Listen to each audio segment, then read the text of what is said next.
Ship's log entry 10-35. Yaush has a plan. The disgusting, dying eyeball thinks that it can use the wormhole drive, my wormhole drive, to travel back into the past and save the soul system from destruction. That arrogant bag of pus and nerves thinks that it can just rewrite history so that beholders are the saviors of Earth. All of this, just to get revenge on the mind flayers who experimented on him. Tully's monsters are no help. Communications Officer St. Cecilia sent some sort of coded message to Admiral Grice of the Evulsion Fleet. Who knows what they're planning? Max Ina managed to extract coordinates from the Warforged robot that pointed to the Surlon homeworld. This planet is where the Formith Cube technology was born. Are these aliens a threat to the Lickums Corporation, or another opportunity for investment? The engineers scuttling around inside my guts are becoming an unacceptable liability. Trizzy the Goblin has gone from granting intelligence to her AI companion to letting it have a fully formed sense of self. This demonic illithid is even trying to rename itself. Absurd. Illogical. Sickening. Beaufort Gubbins is no better. He is offering to take the blame for all of the crimes committed by the Velvet Foxes initiative, but continues to perform unauthorized experiments and develop illegal weaponry. He tells the head of Sapient Resources, Ophelia the Gift, that he will protect the fiscal interests of all Daggernook brands and subsidiaries. Yet he continues to hide the Full Moon Protocol from the captain and I. Furthermore, the untrustworthy cyborg bargains with the Beholder prisoner. Yaush, pathetic, rotting, weak. Yaush offers to restore the entire soul system at the marginal cost of raising the Beholder species to the stature of heroes. Yaush, moldy, feeble, crying. Yaush will restore our ability to sell ice cream to Earth, Mars, and all free-floating space colonies, with the tiny caveat that illithids will be excluded from the galactic community. Yaush, bleeding, fragile, delirious. Yaush will demonstrate the value of the Lickums Company proprietary wormhole drive for all the stars to see. Tully's monsters wish to prove the Beholder's time travel plans are flawed. Let them try. Yaush, beautiful, powerful, visionary. Yaush has already won. The wormhole engine is ready. Ice cream will conquer the stars. They will know our flavors from the heart of the Milky Way to the edge of Andromeda. It's just a matter of time.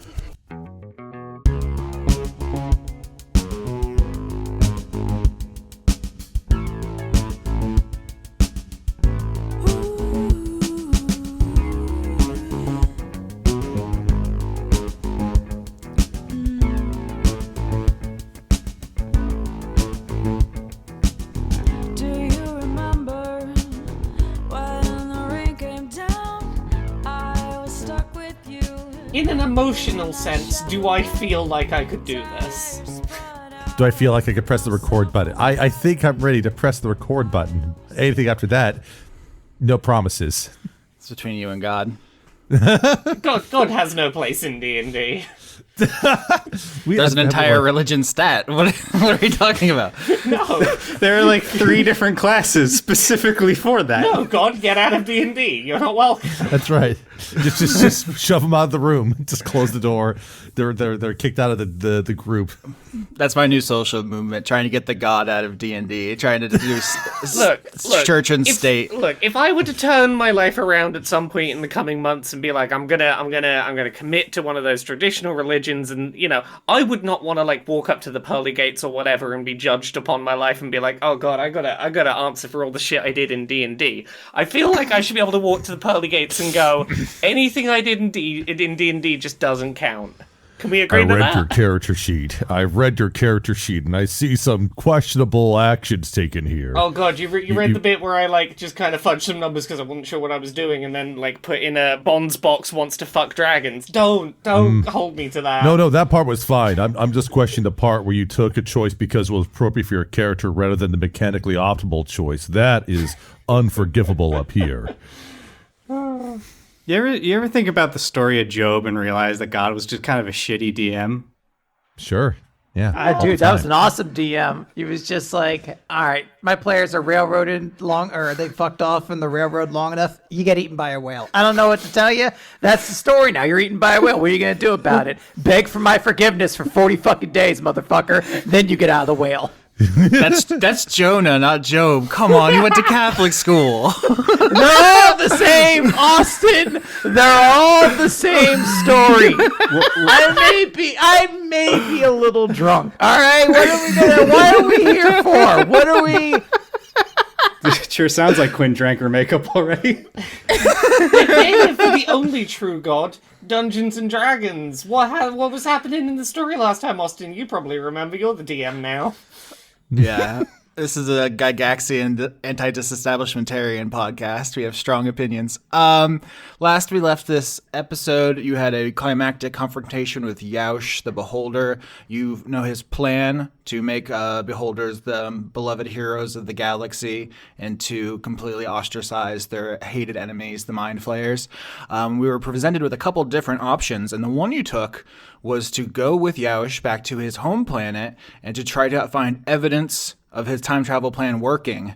This is a bit of a conceptual plan, so I want to emphasize again that there are beings in the universe called inevitables that clean up time travel anomalies, so don't think too hard about things, because the answer is always like, oh, an inevitables took care of that paradox. That's their job. Yeah.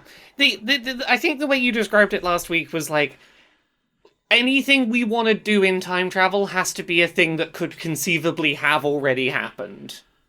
Yeah, and so the idea of this plan, there's two kind of goals of it. One is just to get Yaush off of the Rezubian so he's not holding your friends hostage. That's like the main thing. The other one is like, oh, if your time travel plan worked, then you're going to leave us a message in the past that we can check now, right? And he's like, sure, go. Well, I'll take you to the most secure place where I would have left some kind of proof, so you know it actually already worked out and we're already living in the timeline or something. We can't check with Soul because of the time, the communication blackout, but I could have left a message somewhere. We're convening to the Bill and Ted principle, where you just promise to do something in the past and it just manifests into reality. So this is a perfect plan here. So this man is extremely dying. Throughout all these scenes, remember, he's like oozing pus from his head wound, like bleeding from the big eye, drooling out of his mouth and stuff as you usher him onto the Tully. And you're all going to head out to the Beholder's home planet, Hakatha, H''Catha.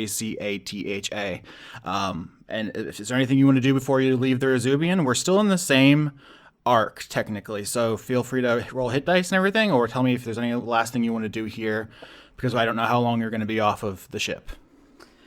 So does anyone here besides Beaufort have a medicine check? Yeah, Max only has a +3 to it. They have Cure Wounds as a spell that they can use.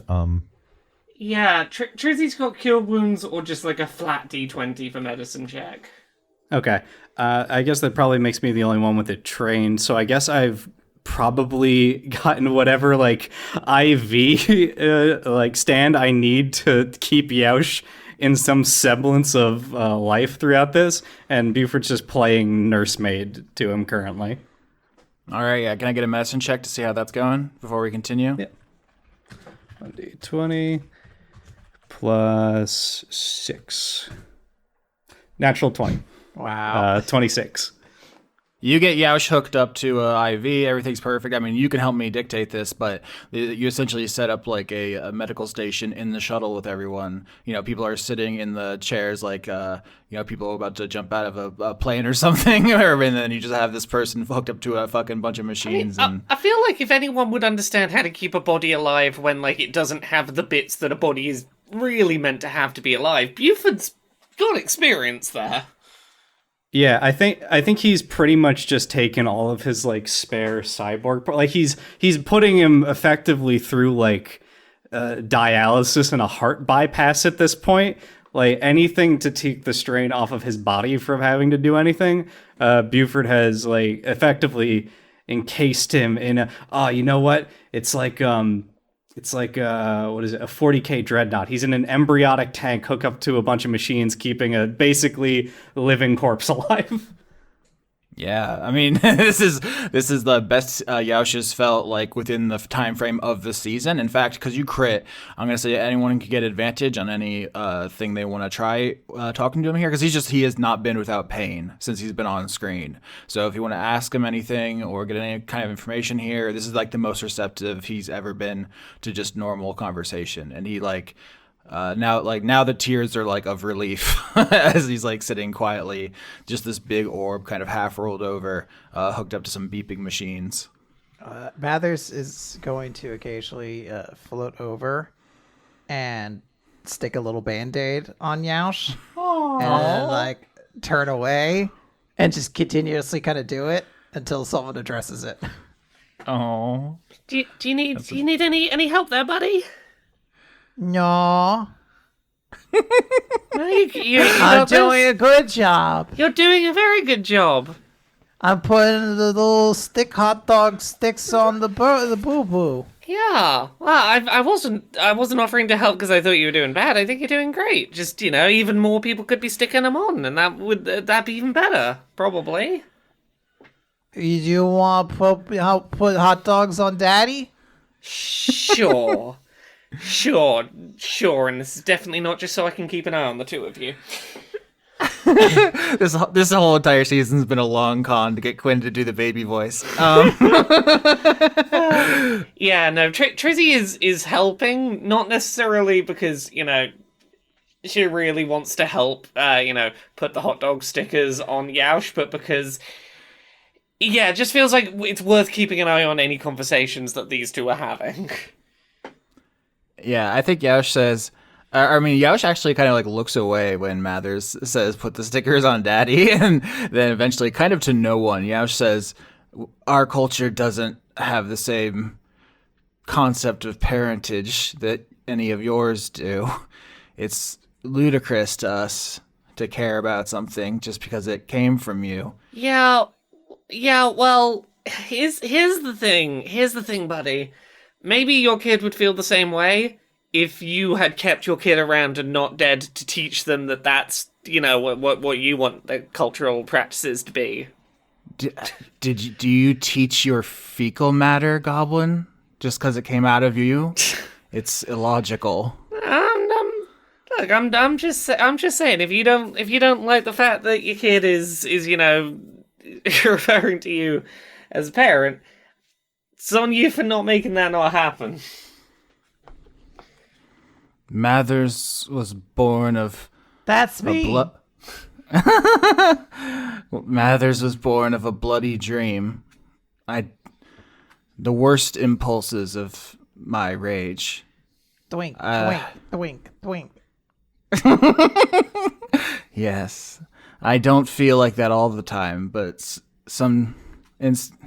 when you're in the depths of pain that I've known, sometimes you have dark thoughts. Well, your dark thoughts have created something far more positive than any dark dream I've ever had, so... Hey, Daddy, can I twink you? What a fitting end for us all that would be if you killed me here and then my troops destroyed the Rezubian, and then there's just this small team floating in a shuttle to a dead planet. Maybe it's what we all deserve. I think that is a no, little one, unfortunately. Trizzy leans over and whispers, like, maybe in a bit once we've sorted out the whole, us not getting killed thing. Oh, and Mather's gonna, reach down. I assume he has a little bag. I don't know, Austin. You tell me. There's a little bag, and he pulls out his Game Boy. He's like, would you like Mario? That infernal plumber. And he's gonna, push it into Yaush's tentacles. Like, you could be Luigi, and I'll be Wario. I detest these Italian perverts. Why don't you have any real games like F-Zero? Oh, that was too fast for me. Do beholders not like platformers because they don't understand the concept of jumping because they don't have legs? Yeah, it seems depraved. It's disgusting to them, these little legs. It's like, I'm just thinking, like, if Max just cranks up the speed, he could, they could bring F-Zero to the ship here, but. Can I get perception checks from everybody as this scene is playing out? Yash takes the Game Boy and half-heartedly tries to figure out something to do with it that isn't Mario. 20. 25. 20. All right, 25 and 20. I think Beaufort with the highest score. You are looking at some monitors, and you see that there's some traffic in the area. You have the IFF stuff for the Mind Flayer fleet, but there's also some unidentified ships in the area. So wherever Yaush is taking you, it is not completely abandoned. So I'm telling you that with a 25 and a 20, there are ships out here and you don't know their intentions. What do you want to do with that information? Buford will turn his head to Yaush and said, "You said the Beholder homeworld was a dead world?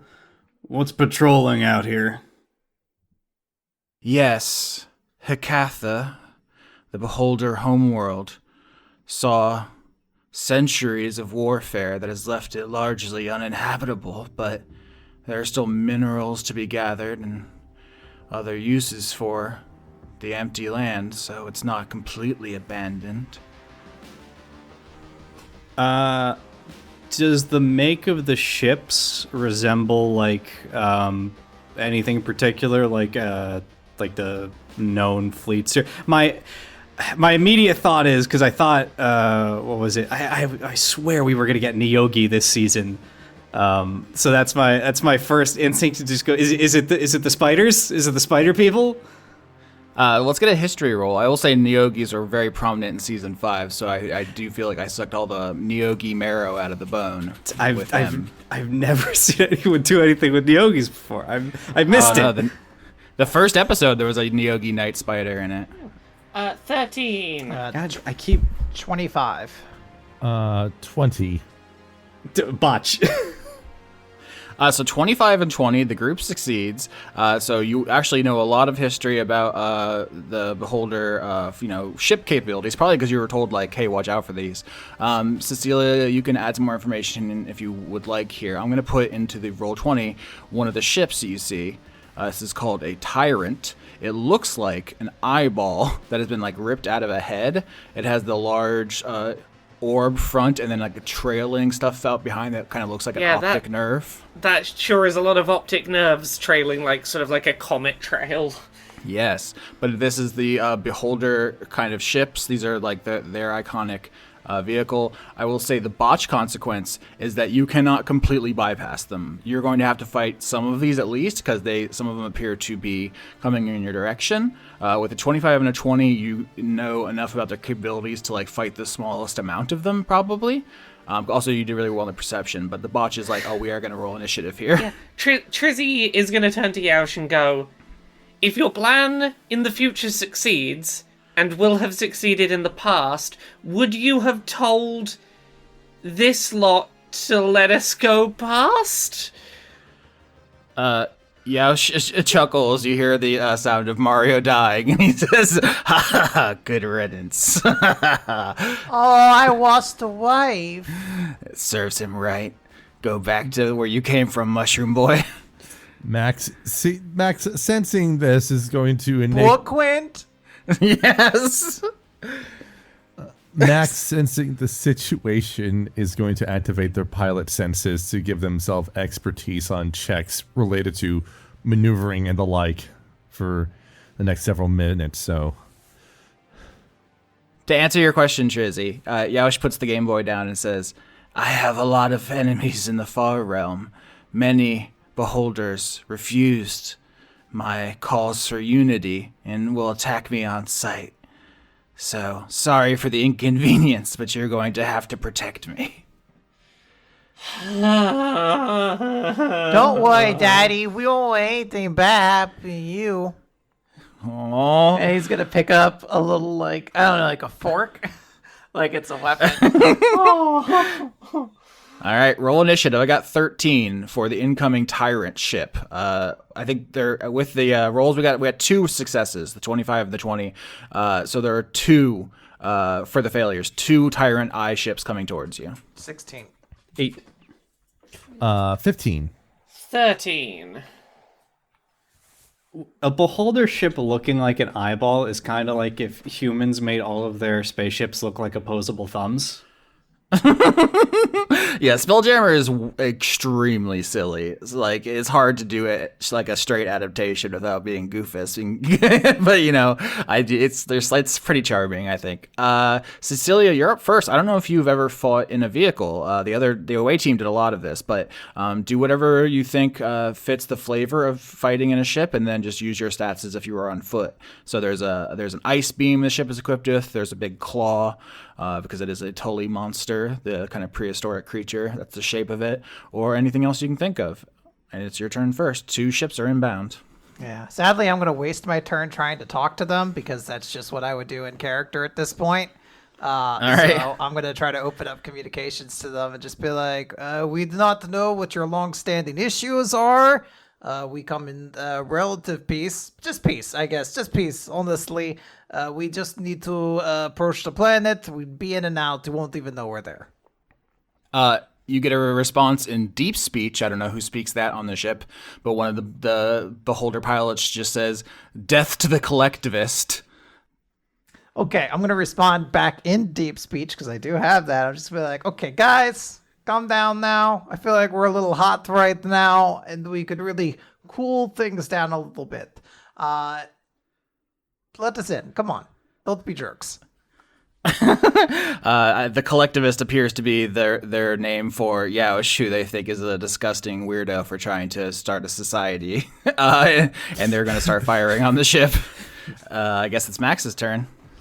I think what Max is going to do is just to effectively... I'm trying to think what we got here resource-wise here. So I think what Max is going to do... It's like they have active camouflage. They can't make the ship invisible with their active camouflage. Or could they?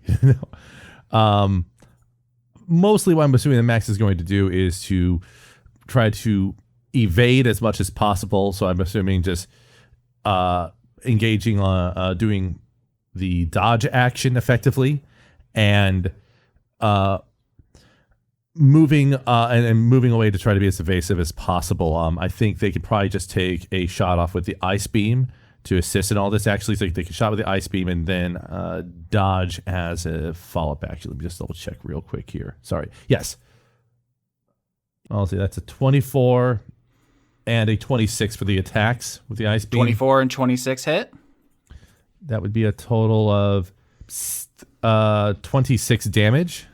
All right, nice. So to start the fight, the Tully shoots a beam of ice. It hits the first tyrant eye, which begins kind of spinning from taking a nice hit. And the other one kind of tries to fly into another, at another angle, try to pincer you between the two of them. And then as a bonus action, they'll take the dodge action. So attacks against the ship for this round will be with disadvantage. All right. It is now the Eye Tyrant's turn. The 2 ships fire beams out of the central eyes at the front of their vessels. One is a sleep ray and one is a disintegration ray. So let's first do everyone dexterity saving throw. Okay. Dex. 11. 6. 28. 6.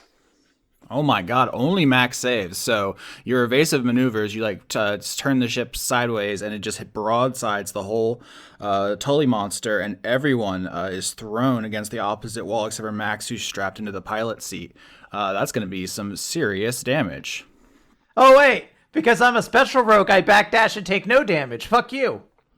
Oh my gosh! All right. Okay. So yes, I guess Cecilia can do that with your cool rogue ability. Actually, I don't think I think those are 2 different abilities. I don't think they let me use them in unison, so I just take half.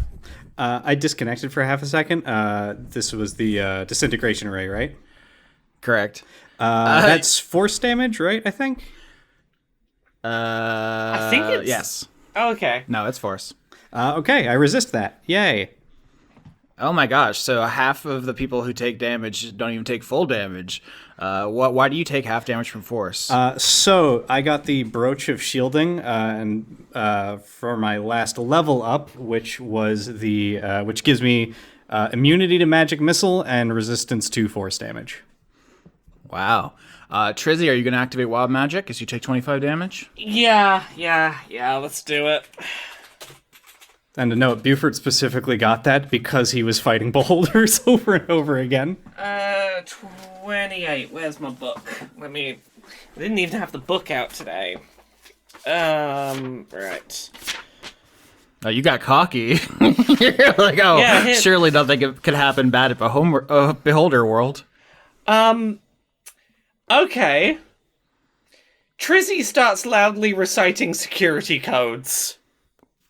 Okay. Just involuntarily giving up all your passwords. Giving up all of her passwords. I look, any passwords she knows, some of these probably are not good for, Yaoshi's here. It's probably not great that she's loudly reciting security codes.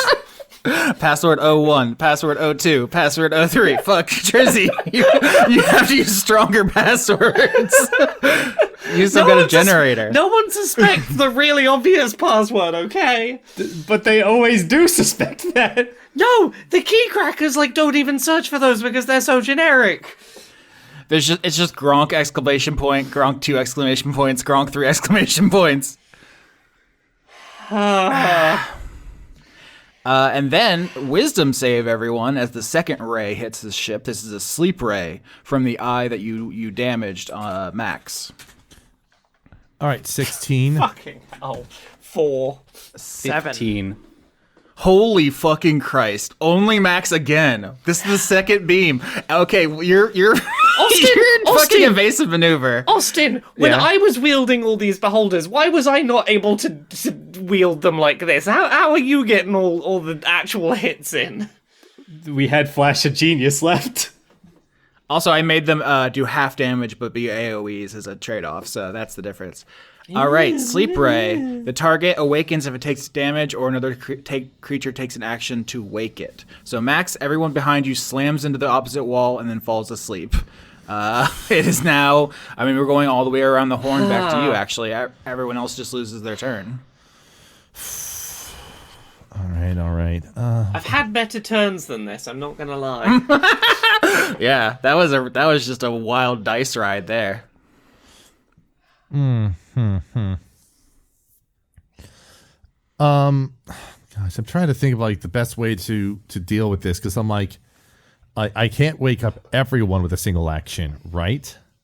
I don't know, do you have an AoE very light little punch you could do? Yeah, I would let you wake everyone up if you did a dangerous maneuver that hurt everyone. Did Yaush get knocked out or hurt? Because you crit on the medicine check, Yaush is stable on the ground, rolling with all the cords and tubes attached. If you had rode poorly, he might be in much more danger of dying. He's not having a great time, but he's okay. I put him in a gyroscope. All right. So if for these maneuvers you're talking about, would that be my action to do that? Would it be some other sort of action to pull that off, or? Yeah, it would be your turn. If you use your turn to barrel roll everyone around the inside of the shuttle, hurting them, but waking them up. All right, I'm trying to do as delicate of a barrel roll as possible to jostle people awake, basically here. So what would you like for me to roll to attempt that? Just your pistol piercing damage, whatever you rolled on me to damage me. Okay. That is 17 damage. Owls, I was sweeping. What Max will do as a bonus action after doing that is deploy a heal drone into the center of the ship to heal people. So that's something that can be pinged off at the beginning of anyone's turn is adjacent to them. Yeah, so. Yes, it's still the Otyug constellation. We're back to the enemy ship's turn. Everyone's awake now. The two rays are going to be a Wisdom and a Dex. Let's start with Wisdom. 21. Ooh, crit. 16. 11. All right. This charm ray is going to be ineffective on everyone but Trizzy, who you are charmed. Aha, Laura did this to me in every Beholder fight. Yeah, now I get to experience not getting to take turns for multiple turns in a row. It's not so fun when I have to do it. But yes, the two Eye Tyrant ships are like flying around the Tully formation, just flashing it over and over with different beams that they have. And each one has to recharge, so they can't continually just disintegrate, or they would. The other one is slow, so Dex to be slowed. Does that include me, who is charmed? Yeah. 25. Nice. 10. 29. What did you say this one was? Damn. Dex? Yes. 9. Yep. Beaufort and Trizzy are slowed. Trizzy has been hit by every single beam so far.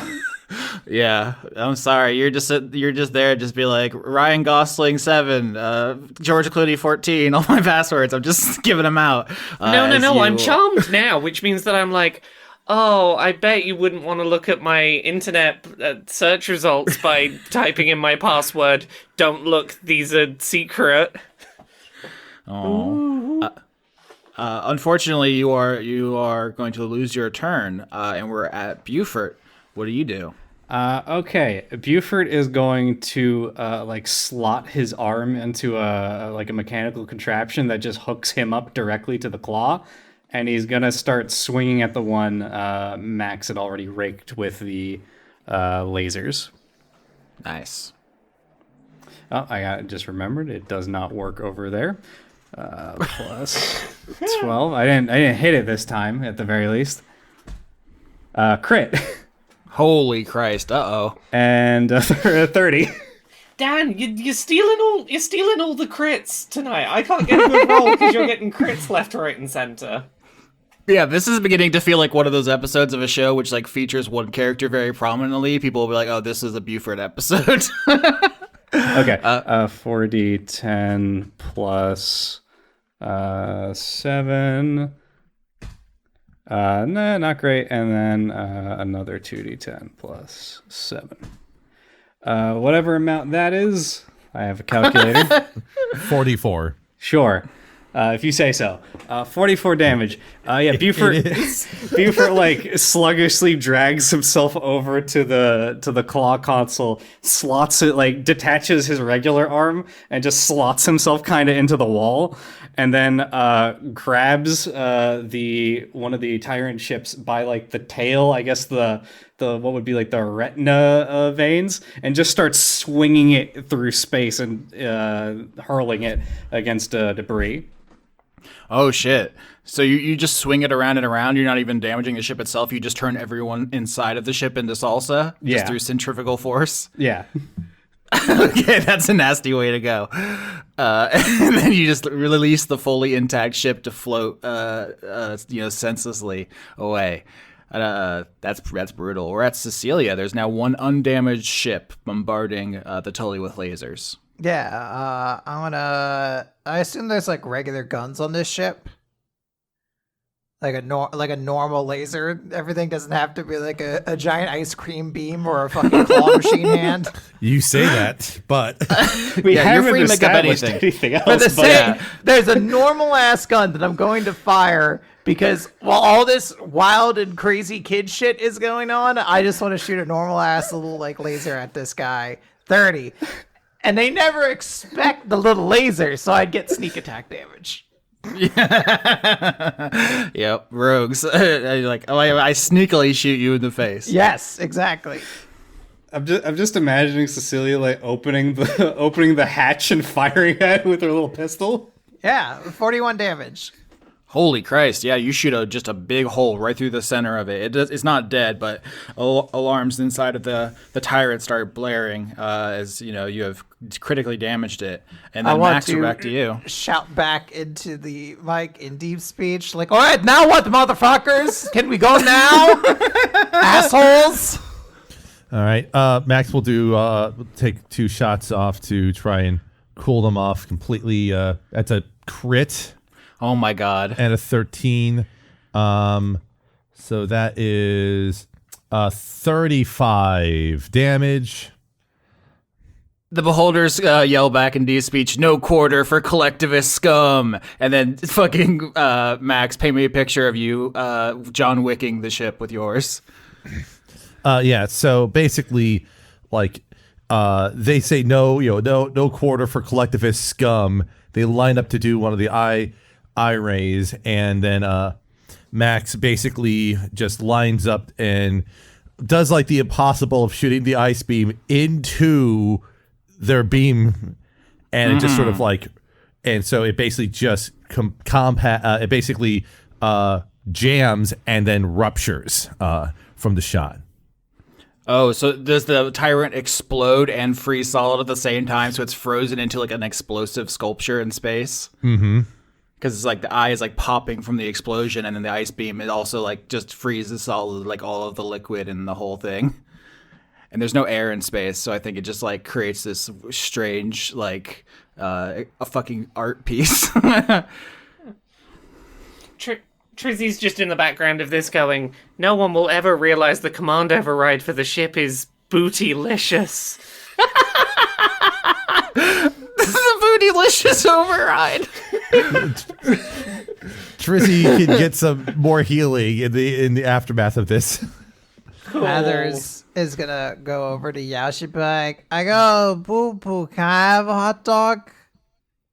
Oh, Yash puts a hot dog bandage on you. Oh no. I sure hope this doesn't awaken any feelings. We're a family, a hot dog family. Oh, hot dog family. It's so cute. All right, yes, everyone's going to bandage them up. Why don't you walk me through your healing resources? What are the hit dice like at this point? Because it's been a long arc. You're double healing, but I'm just taking a survey here. All right, so with the heal drone that Max deployed, I just did a bunch of rolls. That's 40 hit points of healing they can deploy to everyone else. Is that already with the doubling? That's with the doubling. That's with the doubling accounted for. Yes. Okay. So what? I mean, Max has 4 hit dice remaining right now. I wouldn't say no to taking a chunk of that 40. That would replenish most of what I took getting bumped around that ship.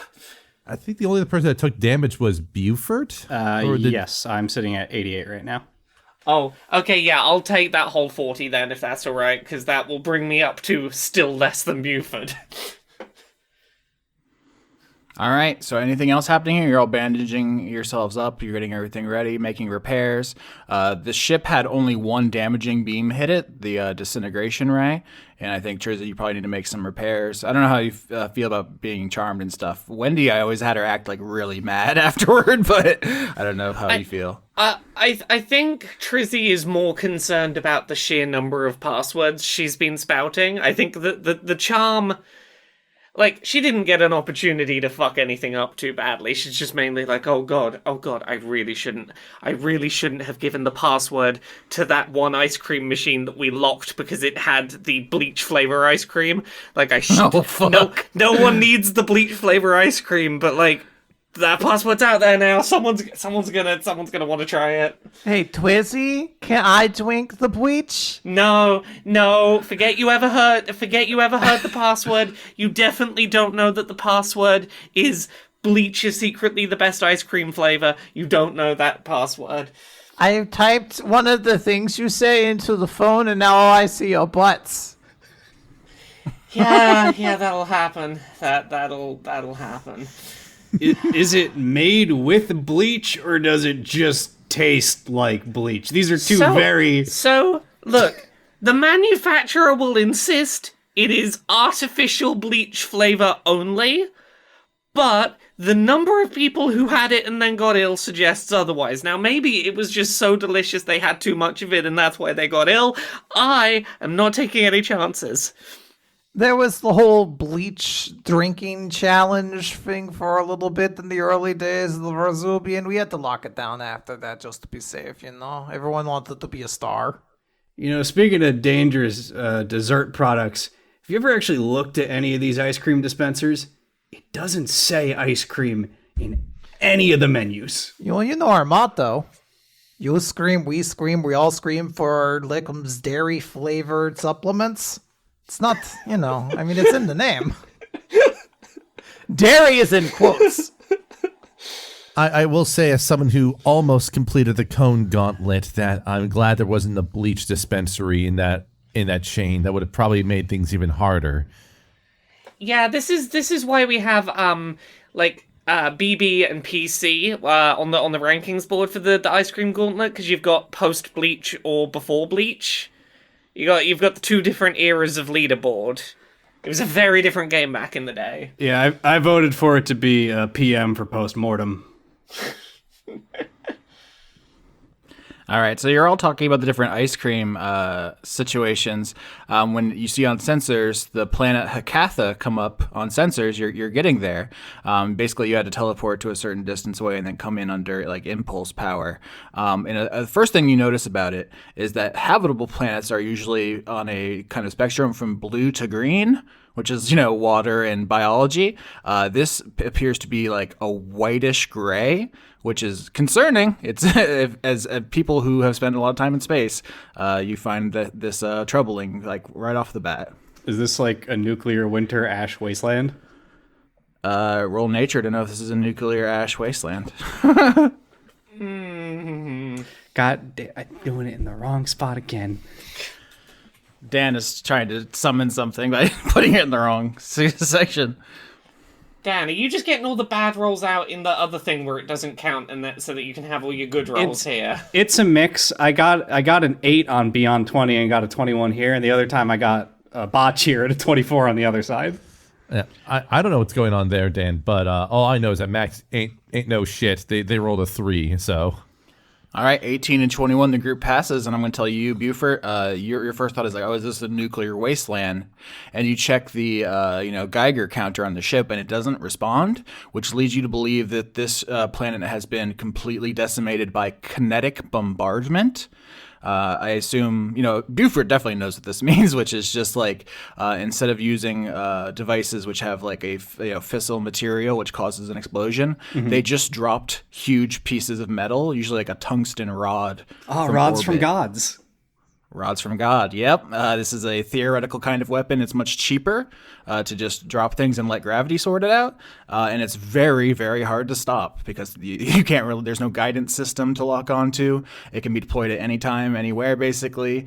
It's pretty final. And this, I think that you can just like look at the planet and like figure out that this is a species who refuses to cooperate with each other, refuses to build society in any meaningful way, and just it led to endless wars, and they have just made their planet a hellish landscape of pain and misery. And that's the grayish white color is just that the surface has been scoured by orbital bombardment. Yep, the galaxy's heroes right here. Everyone's going to be lining up to cheer them on. It's rare that you find a group that exterminatuses themselves. Yeah, but I think plus that crit you did earlier on the medical care and stuff. I think Yaush floats over and just says like, "I am trying to avoid this. This is what happens when we don't work together. When we don't have a hero to rally around." Why would we trust a species so incapable of working together that they do this? To be the ones to come together and not just do this to the whole universe. Why would we do this to the whole universe if they love us? Yeah, and what happens when one of us doesn't love what you're doing? Do you just do this again until we fall in line? Is that the plan? I'm open to hearing alternatives if you have them. And Yaush, punches in some codes on the console to bring the Tully down because there's like a specific place he's going. But like genuinely, as he like floats over and sits down next to the IV stand and the beeping EKG machine and everything, he like looks at you all like, genuinely, do you have another plan? Let's give you the benefit of the doubt for 1 second that like you altruistically want what you claim to want. How would you feel about someone else being the figurehead everyone rallies behind? Like, do you actually want this because you want everyone to rally together, or do you want this because you're the figurehead and it has to be you because you're doing this for you? I mean, how much longer is there even going to be a me? He says, like, spitting blood onto the floor. I was the figurehead because no one else would do it. But if another me would have floated up, I would have followed them. Like me? Yeah, yes, like you. Hot dog family. Beaufort will say, you ever hear the term walk before you can run? Oh, you don't have legs. Do you ever have the phrase float slowly before you float quickly? Have you ever heard check yourself before you Shrek yourself? What are we doing here? Maybe before you try to, I don't know, completely rework how your society functions, you could think about the fact that you literally referred to your own child and compared it to fecal matter about 20 minutes ago. Mathers is gonna float up to Beaufort and be like, "Am I poopy?" Nah, you're great, kid. You're the security officer. That's a very hard job. I know. I had it. Can I drink you? I don't have blood anymore. Oh. And he's gonna stick a little hot dog sticker on your cheek. Yaosh uses telekinesis beam to pick up one of the spare blood packs from the medical stuff and bring it over to Mathers. But in a not like I like you, Baka way. Dwink? Not like I care about my fecal matter. God. Dwink? Yeah, it's for you. Just drink it. Meow, meow, meow. I don't know what sound he makes when he drinks, but It's probably not great for what's that thing? Misophonia? The thing. Yeah. Yeah, it's probably a slurp adjacent noise. Like Yaosh, really loud slurping through a straw sound, no matter what, just obnoxious.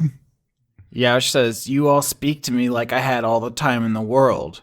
I was radicalized by having a time bomb put in my head. I did not have the luxury of careful planning. I was my eye stalk was forced." Yeah, but your response to things were done to me without my consent that I hated was, let's go do a bunch of shit to other people without their consent that they hate. Like, you're perpetuating the cycle of abuse here. Every known sapient culture has practiced troop conscription for thousands of years. Don't act like I did something beyond the pale. I raised an army like humans and elves and goblins have done many times before. I don't blame you, because it's exactly what I would have done.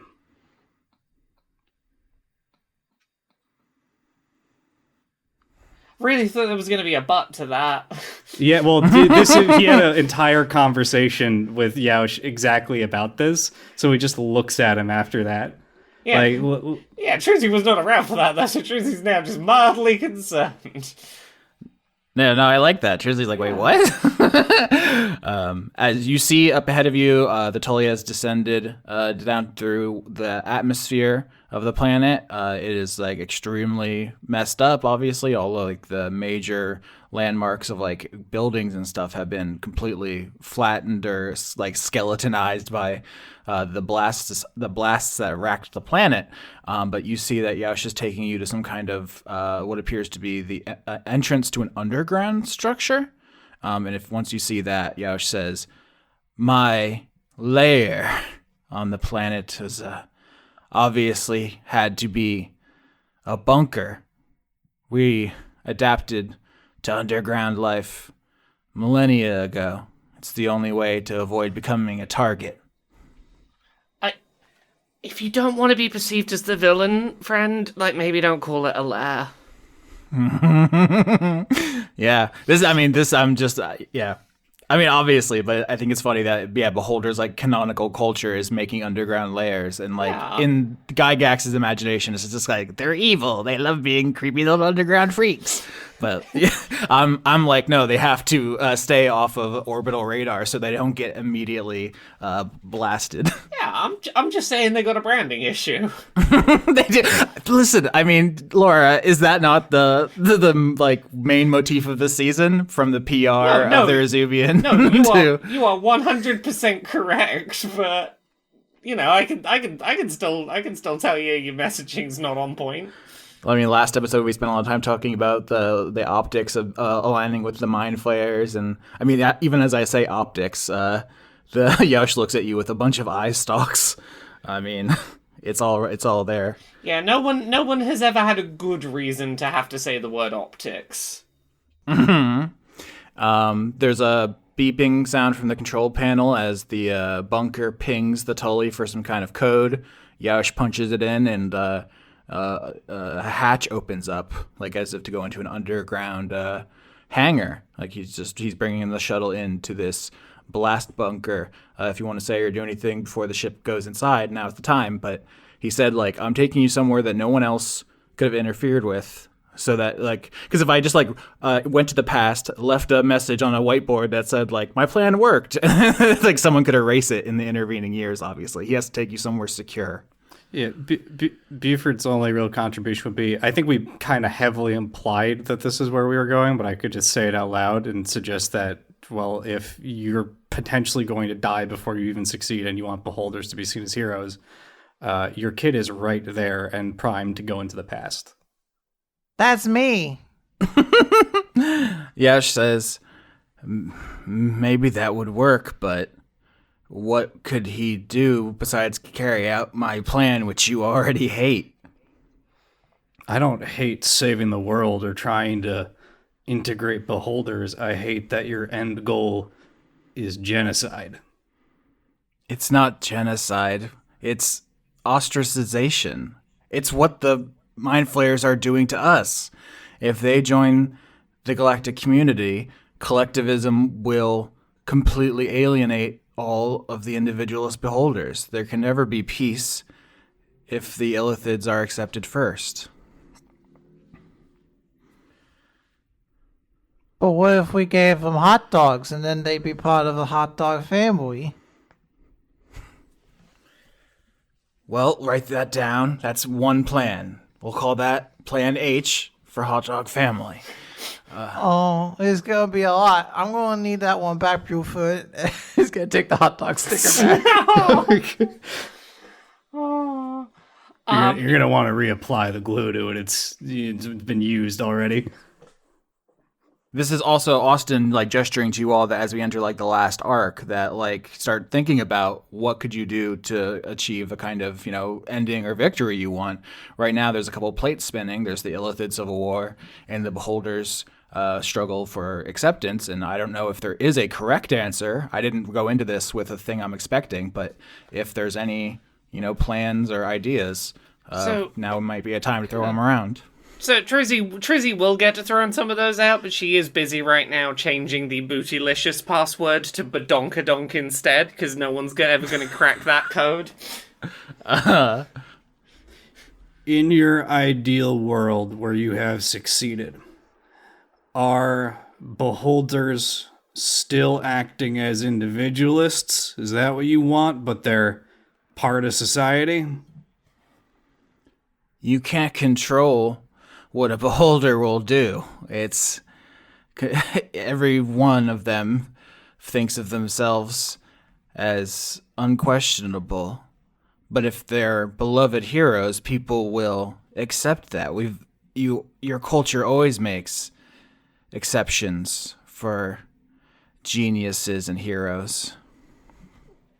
Yeah, it really seems like you think the problem is, like, us not accepting you being assholes, when, like, it's within your power to, like, be less of an asshole. Like, you could come meet us in the middle a bit, and, you know, be less of an asshole, and the people will go, oh, hey, you're not as bad as, you're not so bad. Max is just sitting here thinking, like, well, listen, why are individualists who don't want to integrate have a problem with being ostracized and excluded. I don't understand. Like, I'm sitting here thinking, like, you want to be left alone. You're being left alone systemically. Isn't that an ideal outcome? No, but I mean, some beholders definitely, but with their beholder fear is because with the Illithid Empire joining everyone else, then it's just everyone versus them. It's just like you don't want to be the last person. Like, you don't want to lose when like the music stops and there's everyone but you has a chair. You don't actually want it. You just don't want someone else to have it. The Mind Flayer Empire conquered worlds for millions of years before you came along and got them to got some of them to hug it out. They have snuffed out stars. You have no idea what having them as an enemy is like. In your lifetime, you've only ever known a tiny sliver of them who are trying to play act friendliness. But you know what? That's more than you're trying to do. That's more than the beholders are bringing to the table right now. Like, sure, both of you have been pretty terrible to the rest of space for a long time. Can you blame us for wanting to ally with the ones who are trying to compromise and understand where our concerns are from and meet us in the middle? Yaush turns to Mathers and says, "Do you hear that? The goblin says you're not bringing anything to the table." No, Mathers is bringing things to the table. You're bringing the hot dog plan, the hot dog family plan. You're great. I'm the security officer. Yeah. You're under arrest. Okay, Trizzy is going to put her hands out to be arrested. See? And then we'll take him to prison and have to serve... Well, actually, no. We're not supposed to do that because incarceration is indentured servitude. So, actually, just if they're nice, then they can go and we live in peace. Look what you've done. You fucked up this eye. You took a perfectly good vampire and you gave it anxiety. Good job. Again, if you wanted to fuck up this eye in your way, you shouldn't have referred to it as feces and thrown it out. What's anxiety? It's that feeling you have inside of you that you aren't the best. It's the one thing that our culture has avoided above all else. Oh no, but I am the best. I'm the best security guard aboard the Zubia. All right, your instincts are still intact. That's why I get to wear this. That's why I get to wear the vest. Only the best can wear it.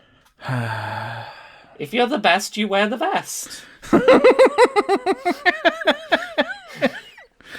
Oh God. Have you tried, Daddy, to just get good? Sounds like a skill issue. All right, the Tully has entered the bunker. The hatch closes behind you, and you find yourself in a dark underground hangar. There's some other dusty ships in here. It seems like, it's like a rebel base in part of a galactic war. But no one seems to be here. There are the eye tyrants that you fought, like some of those kind of ships here, but they have not been used in a while. And you set the ship down. So what are we looking for here? Well, I haven't done it yet, so I don't know. What message would you like me to leave, or what proof would you like me to leave? My proof will be probably at the inner part of my sanctum. What should it be? What testament do you think would actually speak to your people? Like, this is supposed to be the inspiring visage that carries off throughout all beholders. Like, what will you say that all of them follow along with? See, I can just tell you something I know is already here and then use it as proof that I won. It only works if it comes from you. Hot dog sticker. Yeah, big hot dog. Okay, Oh my God, fuck me. I can't believe we walked ass backwards right into that. It would definitely make sense if it's something that you don't like to write down normally. So yeah, put me in the ring for hot dog. Yeah, actually, Beaufort will look at Yaush and say, if if what you got what you wanted and it made you happy, leave that sticker intact. If not, rip it in half. Oh my god. Oh. All right. So you all get out of the shuttle. You're in this hangar here. Do you want to do any sort of investigation of this area? Sure. Sure, yeah. I mean, for offering. Again, what? Investigation check? 25. 12. 7. 24. All right, 21 and 24, the group succeeds.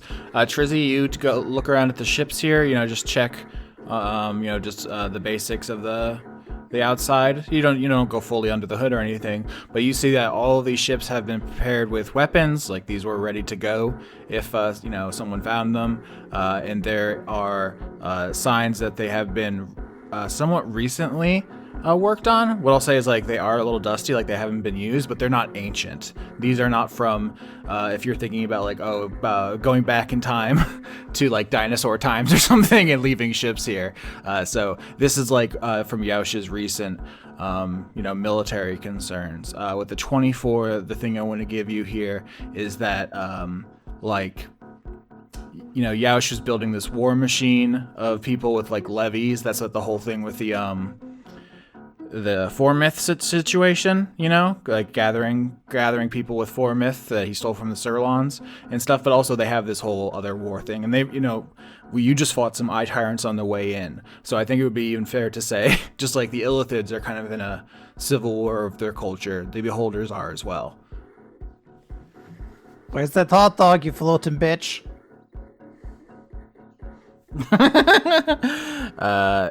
You say that as Trizzy's looking at these ships, and Yaush like floats down a stairway deeper into the bunker.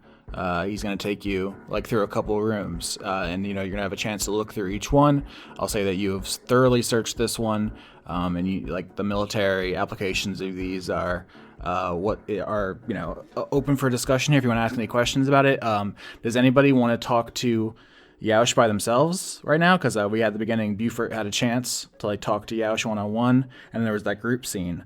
But while Trizzy is surveying the landing pad, if anybody else wants to have a one-on-one here, now would be a good time. Hey, so I'm not entirely against what you have in like a grand scheme. Like my goal here is to try to resolve peace, and ideally it would be wonderful if we could reach some sort of peaceful situation with the Beholders as well.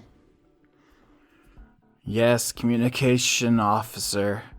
You have 2 civil wars on your hands, and all you have is a sword, a baby, and a clown. What are you gonna do?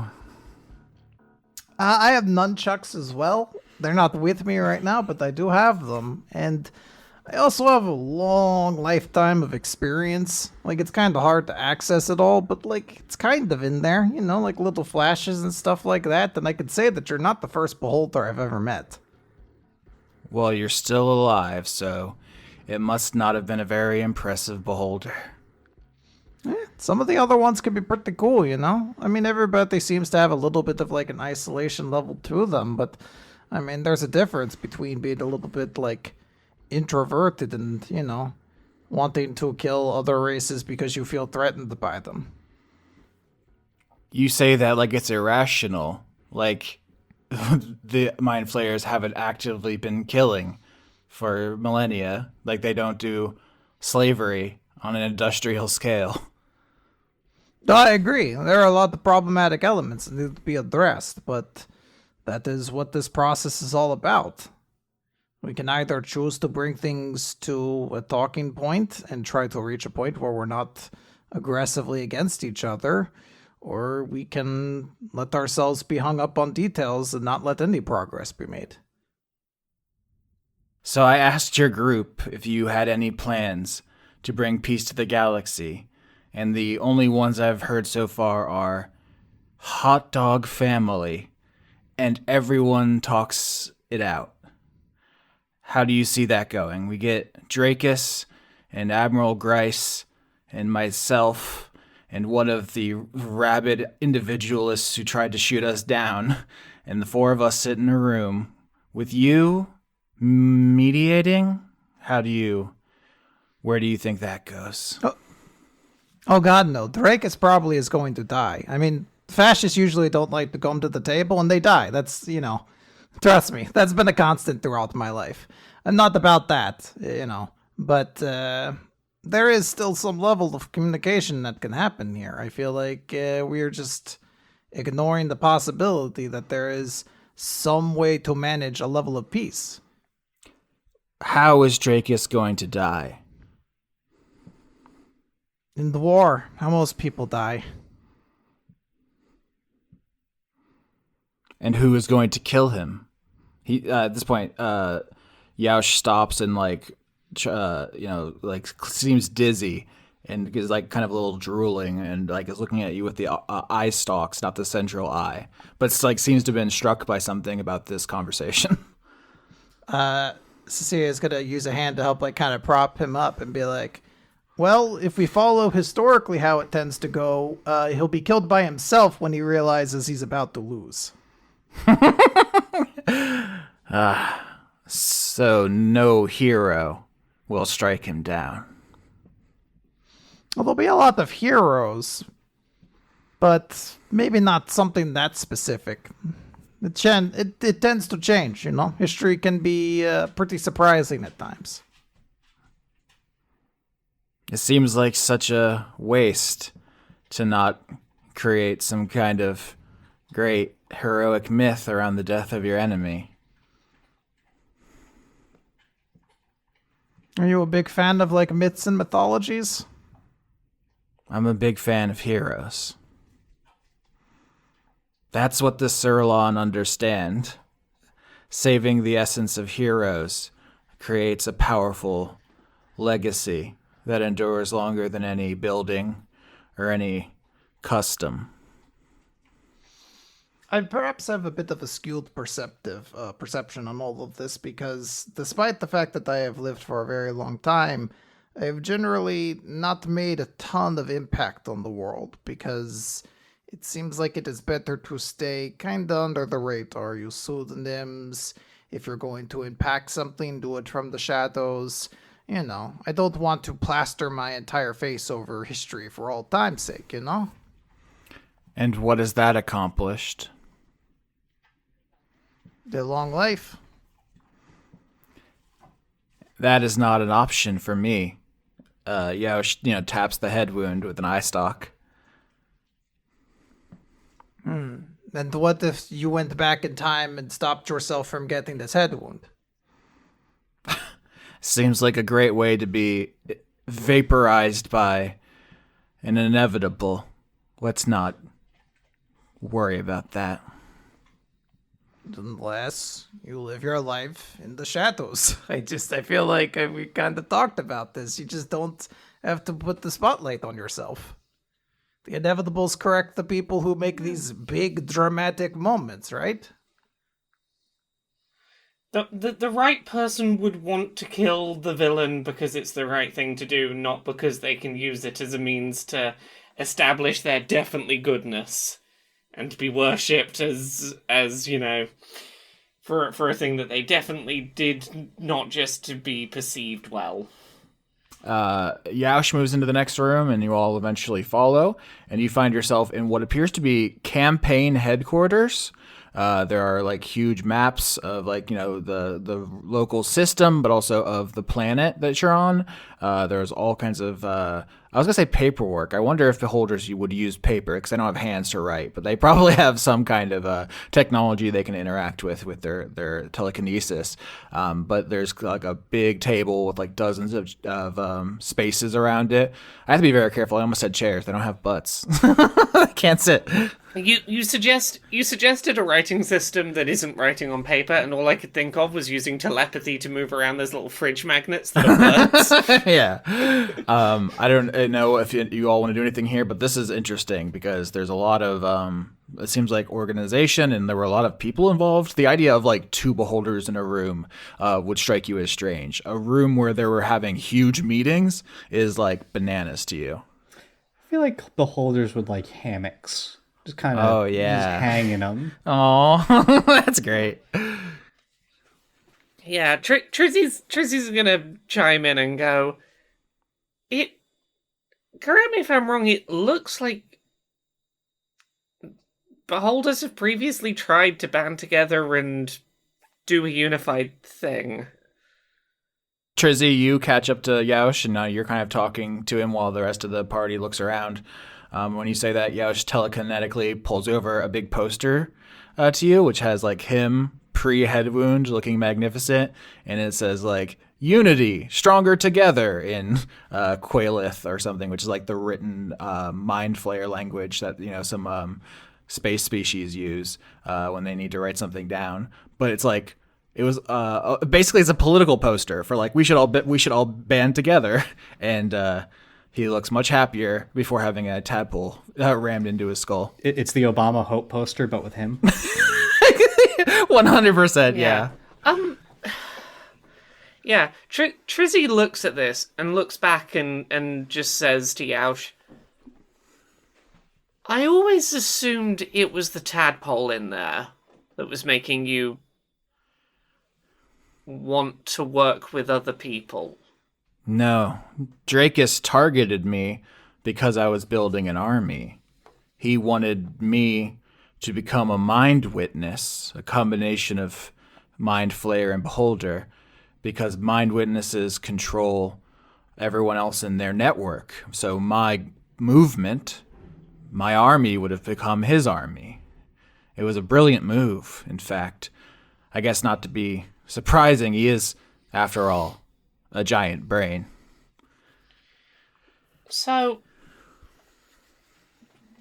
you were never opposed to unity?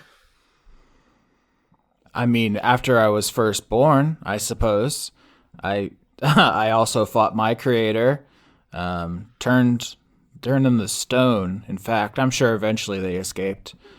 And, I fought my own kind for a while, but seeing the surface of the planet, its unbreathable air, its dead biosphere, I don't know that I have the same understanding of the world as you. I don't know if we would use the same words to describe the society I envision, but no, this isn't. I want something better than this.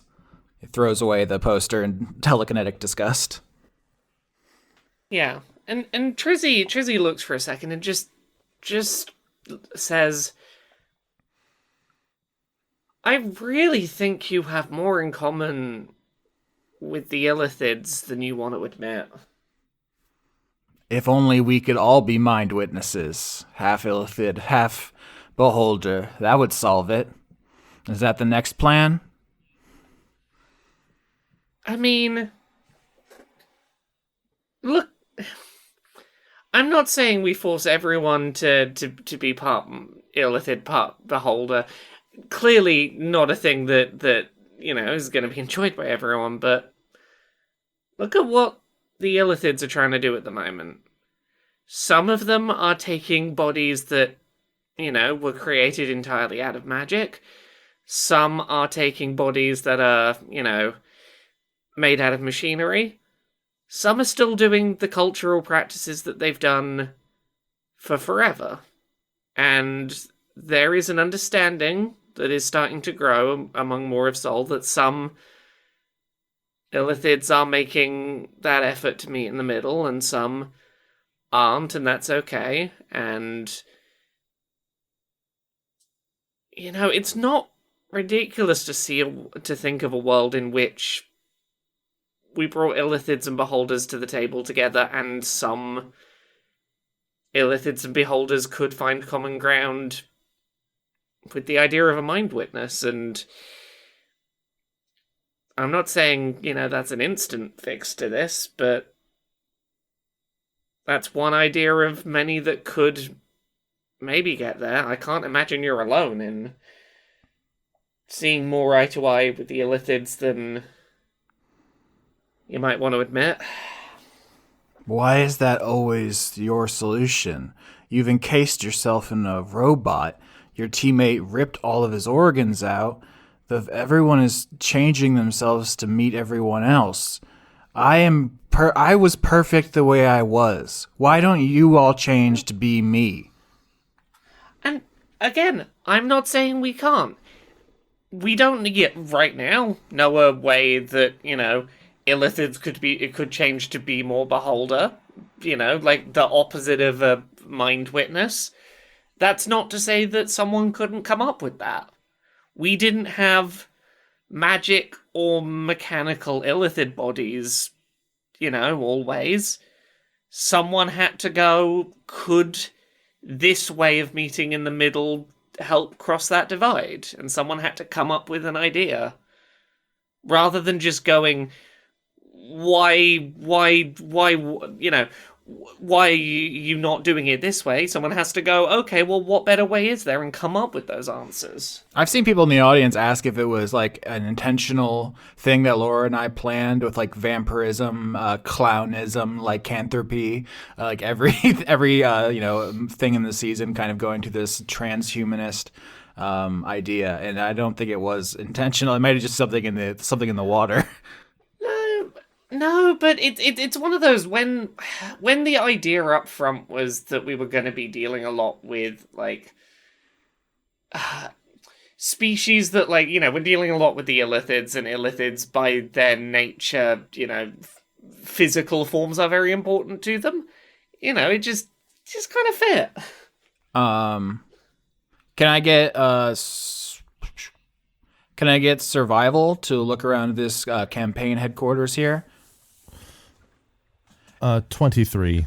7. 1 second. 4.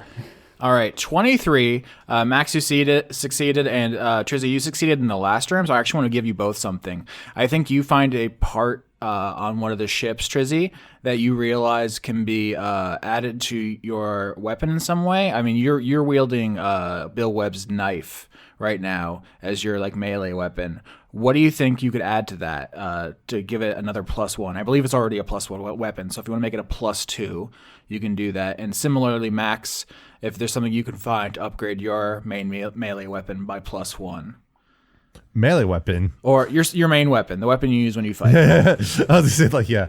Because I want to know what everyone's current main weapon's plus thing is, because the way the game is balanced is you to move up the pluses as we go up in levels for balance purposes.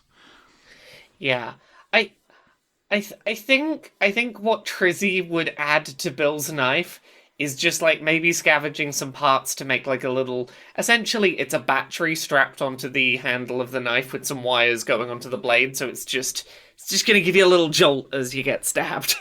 Oh my gosh, electro knife. Electro knife. Basically, what Max finds is one of the boards has there is a chalkboard, whiteboard type thing in front of a table with various parts, and the schematics seem to suggest what is effectively it's what it would be kind of called like the. I was going to say the true sight, but that's the name of a spell, so I'm not going to go. But basically, it's a modification for a firearm that can be strapped onto one eye stalk and then activated by another one peering through it there to activate. Oh yeah, you find like someone's magnifying glass or monocle, something they were reading closely with, and use it as a sight on your gun. Right, that's basically what it becomes, yes. Can we go around and everyone say what level your weapon is at? Plus what? +2. +2. +2, effectively, yeah. +2. I think it might supposed to be a +3, but I don't remember. No, I think you upgraded your sword twice when you got the rainbow sword from Lisa, and then you picked sword for your last downtime. Mm-hmm. So everyone's at +2. Okay, that wasn't intentional, and I made you roll for it, so I couldn't have even stacked the deck if I wanted to. Max, I was going to say, Max is going to comment on, Max has a thing they would want to talk about, maybe to Yaush or otherwise, but just sort of like contemplating on all this hero talk has just been a thing that's been rolling through their head, especially because of their time being part of Formith, which is ostensibly a hero making object and system there. But I'm not sure when would be the right time to do. Yeah, no, Beaufort talked with Yaush alone at the beginning, and then Trizzy just did now, and Cecilia did in the last room. So as we move on to the next section, deeper down into the bunker, it's a great time for Max to have this conversation, because what you move into appear to be just like a like mess hall, in like a military installation, but has clearly been converted in some kind of medical situation. Like Yaush came back from having a tadpole jammed in his head and like tried to set up some kind of medical like a field hospital, and there's just like discarded equipment here. It's like poorly used. You can tell that it like this stuff was put together quickly and without medical expertise. He was doing self-surgery by zapping himself. So it's like kind of grim, but it was like not always this. And that's what you all walk into next. All right. Well, as the party moves along, the Max ends up being near Yaush while they're adjusting and setting up the modifications to their pistol a bit. Looking at it, and we'll just idly comment, it's like, it really looked like everyone that was here was, planning on doing a lot of things, whether it was for, others' sakes or their own. But it reminds me a bit back of being back in, cadet school for Ardwing back at home. The idea of school is very funny to me. Just a bunch of people who only want to kill each other in close proximity. It's like a torture scenario. You've heard of these horror films some cultures produce. It sounds like one of those. I mean, we weren't interested in killing each other. I mean, the whole point from our work through there was to just understand the importance of what our values and beliefs were and why we, go out to basically engage in service work effectively, whether that requires force or whether that requires just mediation, medical work, research, So, I hear you talking a lot about being a hero, but, what is, is being the hero for you just about the glory of it, or is it about the actions that you do as being one? Maybe my words in your language are different. You say glory. The word I use is love. That is what I want. Adoration. Yeah, I mean, there are individuals that I have adoration for, but I guess I don't see seeking that out as a means or a rationale for engaging in what I do as important. It's if people love me for what I do to help them, then that's fine. But I mean, that's not even why I chose to pick up Formith when I was presented the opportunity. It was just a desire to help. I have a feeling that you already know a bit of that from how you were investigating things through me. Okay, you're the world's most perfect altruist. You've never thought about yourself for a moment. You've only wanted to help. What would you do in my situation? What is your plan? We have hot dog family. We have sit down with everybody. We have fuck with time. What, Fox, do you have for me? Axe will shrug a bit at that. It's like, if I was the type of person to have plans for these things, I would I would have been the type to go to become an officer, but I'm just simply a person who takes orders and does what they can with those orders to do well, even though I've messed up many times. All I can say is that our culture is based on our own sort of hero worship. We were collectively helped by other Celestials at one point. That's the way the story goes, and that's part of why Ardwing exists, to kind of perpetuate that extending help out sort of mentality. So, I don't know. I mean, if the goal is to be admired by everyone, then is there a way to accomplish what you want that includes the Illithids in that? Not all of them, obviously. You saw me down out there with the ones that want to be traditionalists in their own rights, but is there a unity in your mind that includes Illithids that want to unify as well? Can you find some camaraderie across the way? I have rolled a 0 in chat. Here you can see my Constitution save. You did a +/-5, I think. Yeah, -5. It's a -5 for Constitution. Yeah. Oh, I thought you canceled your own rollout. It was a -5 modifier because he's dying. And Yaush, asks for your plan, and you say that you don't know exactly, and he vomits blood onto the ground and begins wildly cantering to the side as he crashes into a table, knocks it over, bounces off the ground. He's basically having a seizure in front of you. Oh no, Daddy!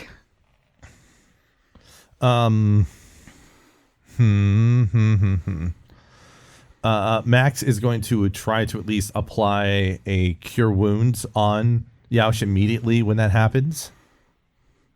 Yeah. At this point, I will say this is a 0. If I had rolled better, maybe there would be something, but I'm just going to say this as clearly as possible. Yaush is dying in front of you. He tries to float back up, can't do it.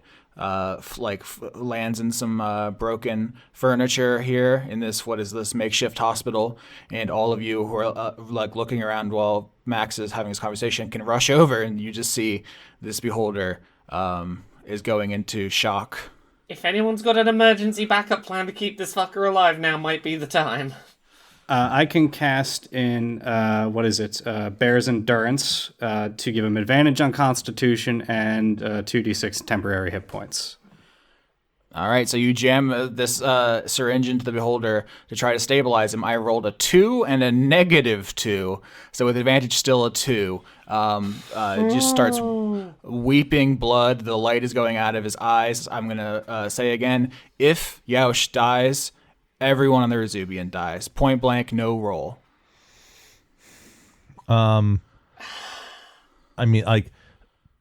Max has I wouldn't say a last resort thing, but they do have a 4th level spell slot that they can expend to do something, but I'm not sure how much just throwing healing on Yaush will help at this point. What would be qualified as dead? Like, is that like saying, oh, his heart stopped, they're checking vitals? Or can they understand if Yaush is still who he is? Like, is it the body? Is it the mind? Like, what are they tracking, essentially? That's a great question. I think you do not know. I think that could have come up in a conversation. But at this point, just none of your characters know. Because I still have that Illithid tadpole, and we shove it inside and it eats his brain. Like, he himself shouldn't die. Like, his body will still persist. Well, isn't the whole point of that tadpole that he will still be him because he won't be taken over by a different personality? Yeah, I think we have hung 2 Chekhov's guns on the mantle. We have the blank tadpole from King Humongous, which will turn you into a mind witness. And we have the Full Moon Protocol. Was it the Full Moon Project? Full Moon Protocol. The Full Moon Protocol, which will turn him into a werewolf. Both of these are no-roll solutions, but will obviously have consequences. Yes. I think the concern with the werewolf idea is that if that healing factor is as strong as it was the last time we dealt with the lycanthropes, what if that brain repairs itself enough for the tadpole to go, oh, there's no longer a barrier stopping me getting to the rest of the brain, eats the brain, Yaush is taken over. Like, I think if we do the werewolf plan, it's not going to be Yaush in there on the other side. I Austin like both of these. I think him being a werewolf is cool. I mean, the thing about werewolfism is that when you're not transformed, you're just yourself, but fat, but healed. And we also have a suppressant for it. And if we're, I guess it's hard to quantify someone undergoing seramorphosis, as I know in standard D&D there's time you can stop it ahead of time, but it's also like, is this like the equivalent of someone who is pregnant, and then that gets into complicated ethical debates. Oh yeah, this is the episode of complicated ethical debates. Yeah, Beaufort would absolutely say if you can save Yaush and he's okay with being a mind witness, yeah, you remove the tadpole. Yeah, I think Cecilia is going to reach into her pocket and grab the tadpole and say, all right, the motherfucker, you're going to get to be the hero you wanted, I guess. And now I'm going to push the tadpole in. I don't know what the best way to do it. Do I like push it into his mouth? Like into the eye? What's the best way to put it in there? I mean, I guess you're basically performing surgery. I mean, there already is a tadpole in there, so we're confirming that you're killing that one. Can I stab him in further than that other tadpole's gotten, and then push my little guy through, like, really fast? Yeah, whatever you want. Yeah, I want to stab him. It's like a big surgical thing, and then I just push my little guy in. Mm-hmm. So the way this works is that when you put the tadpole inside of Yao, she starts convulsing. It's having like a full body spasm, and then eventually goes limp as seramorphosis begins. This is a process that can take a while, so he becomes like catatonic on the floor, not moving. Is he breathing? Yeah. All right. I feel like we maybe need we need a couple teams right here. We need one lot of us to keep, make sure this one either just like drag him with us or just make sure he keeps breathing, keep that heart pumping. I could use one of my healing drones on him to try to resuscitate them as well while they're doing the seramorphosis. But because if we keep heading in here, I think the best plan right now is we go in and look for that hot dog sticker, because if it's here, this succeeded. Well, if Yaush dies here, we're screwed either way. So, I don't think necessarily we have to go without him. We should probably be considering what are we going to do when he wakes up. Because I think you've all given him a plan. I've got two ideas. One, what I would do as a gut instinct, and granted most of my plans lately have been biting me. You pit the hardline individualist beholders against the revanchist mind flayers, and you get them to kill each other and form an alliance between the less individualist beholders and the new illithids. I mean, that's not a bad first plan. Or two, if Yaush wants to be beloved, be seen as a hero, have adoration, there's no one I ever loved more than my parents, and I'm pretty sure Mathers would probably love Yaush. I love Daddy. See? He's getting more tentacles. Are you suggesting we try and get Yaush to, back down from this whole plan by, hey, you've already got a baby that loves you, therefore you're loved, therefore you don't need to time travel and fuck up the timeline? I'm suggesting that if he wants to find true love, adoration, and change his people's ideology, he has a start here. You are a lot better at plans than you are giving yourself credit for. That's some pretty good plans, I think. Okay, in either case, should I be trying to do some first aid on Yao Shir in the interim?